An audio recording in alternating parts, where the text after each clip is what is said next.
today I'll be explaining the middle ear cavity. So this middle ear cavity is like a 10 marker question. So firstly, contents. So what are the contents? Contents are firstly of the air. You have the three ossicles, that is malleus, incus, stapes. You have two muscles. One is the stapedius muscle and one is the tensor tympani. Okay, so if you want tensor tympani, it is in here, tensor tympani, and the stapedius muscle. So the stapedius muscle, basically it gives here in the pyramid, so there is entry for the stapedius muscle. So then you have the nerves. The nerves are the chordae tympani, which is in here, chordae tympani nerve, and one more is the tympanic plexus. Okay, then you have blood vessels and ligaments of this ear ossicles. Next the question is the boundaries. So the next question is the boundaries. So boundaries you have here as shown this diagram. The roof, you have the floor, you have the posterior, you have the anterior, you have the lateral here, and then in the front you have the medial. So firstly, coming to the roof. So the roof, it is separated, the middle ear is separated from the roof by the tegment tympani, a thin bone-like structure, thin plate, which is known as the tegment tympani. So you can give this, it separates middle ear from the upper portion. So that's why it is from the middle cranial fossa, that is thin plate is the tegment tympani. Next is the floor.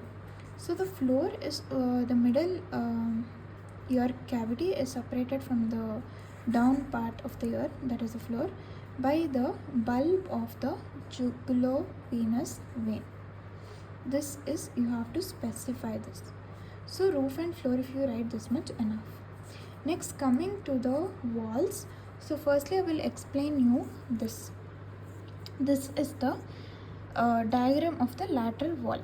So the lateral wall is also known as the membranous wall because it is surrounded by the tympanic membrane. It consists of the tympanic membrane, then it consists of the pterygotympanic fissure, and then you have the anterior canaliculus, which basically gives the passage for the chordae tympani nerve. This is separating the middle ear from the external ear. Okay, so the separation is from the external acoustic meatus, middle ear from the external acoustic meatus. So you can tell this much. Next, coming to here, the medial wall. So the medial wall, it consists of a promontory. Here you can see the promontory. So this promontory is basically the rounded bulging produced in the first turn of cochlea. Okay, it gives the groove for the tympanic plexus. Here the nerve, one of the nerve, chorda tympani, was by the anterior canaliculus, and here the tympanic, the groove for the tympanic plexus is given by this promontory. Next you have the fovea vestibuli and fovea cochlea. So the fovea vestibuli, it is nothing but your oval window. So this fovea vestibuli, it basically gives the foot plate. So it helps to lodge the foot plate of the stapes. Then fovea cochlea is basically your round window.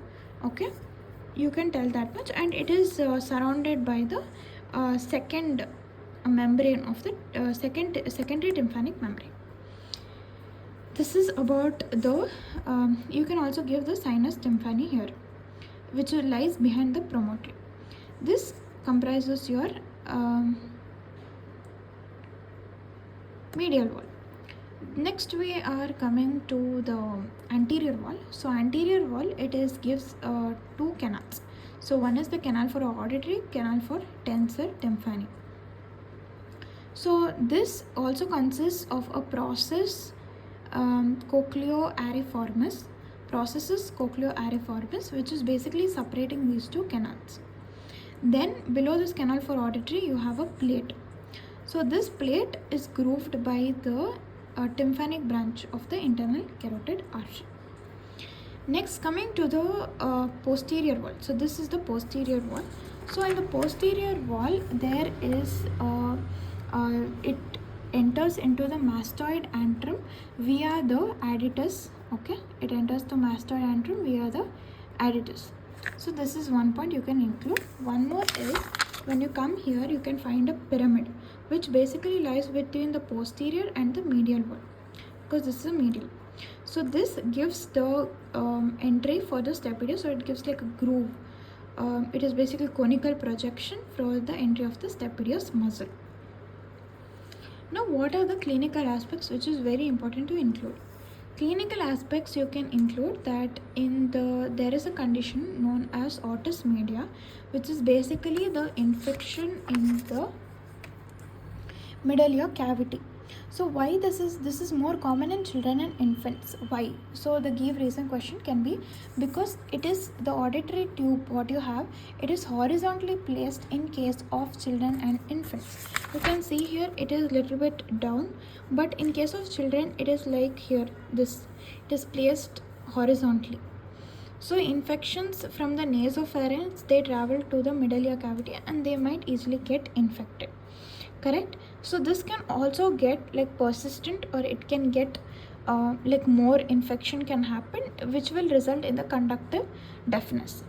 Then you have the meringoplasty, which is basically a graft. Okay, so this you can find the tympanic membrane, right? So it is a graft to support the healing of tympanic membrane perforation. So it is basically graft to support this tympanic membrane. So any perforations in this, they basically fix it by giving a graft. Okay. So this is about the middle ear 10 mark.